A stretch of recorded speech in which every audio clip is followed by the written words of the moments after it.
McCann FitzGerald is one of Ireland's leading commercial law firms, and accordingly it is very important to us that today's students and the education they receive is directed towards commercial business matters. Well, the court service is very keen to encourage people to come and experience what court buildings are like.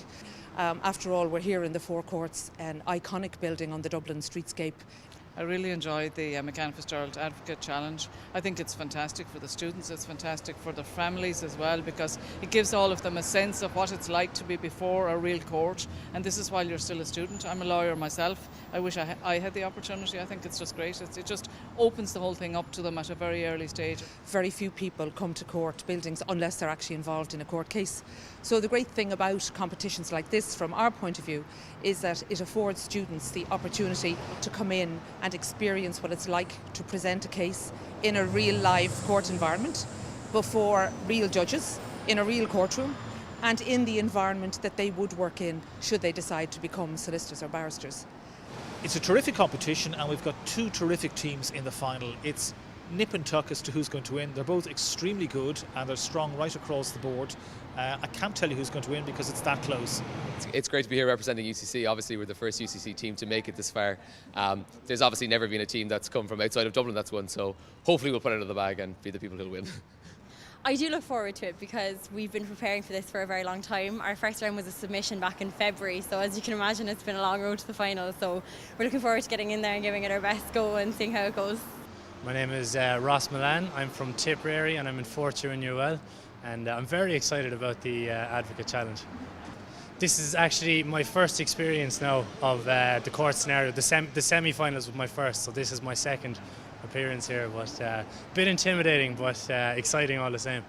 Difficult to judge. Today is actually quite a challenging topic and it's very interesting, and I think it'll bring out the best in those that can argue the case. I've been adjudicating the Advocate Challenge now for a number of years, and I think it's an excellent opportunity for young law students to get some experience of what the courts are actually like.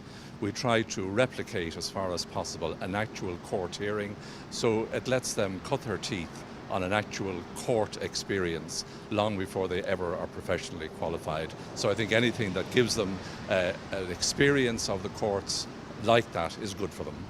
They're great, they're absolutely great. They've done really well to get this far, and it's the first time a team from UCC and a team from UL have got here, so we're really thrilled about that, and I'm not sure, it's very close indeed. You asked me how I felt before and I said excited. I lied. I was nervous, and still feel nervous now. I don't know why, but yeah, thrilled, absolutely delighted with that. We really didn't know what way it was going to go, but in the end we're just delighted and still shocked, and I still don't think we've won, but we have won. This is the first year that UL has entered a team, let alone get to the final and win it, so we're absolutely delighted. We're going to be going back with our heads held high. It's pretty daunting for them, and I suspect the amount of preparation they did meant that actually they were not quite an autopilot, but they were able and ready to answer questions put to them. They seem so at home in the courtroom atmosphere, even though it was only their second or third time there, and it really does recreate what an appeal would be like. They have to address their minds to the legal issues. They have to be able to answer questions which can come from the bench. They have to respond to arguments made from the other side that they might have heard for the first time. So really is a very high standard, and of the 5 years that we've been adjudicating, this is undoubtedly the highest standard that was achieved, no doubt about that. It's a real tribute to the work they put in, it's a real tribute to their own abilities, and it's a real tribute to their own ambitions to really work hard and produce those sort of results on the day. It was a super performance.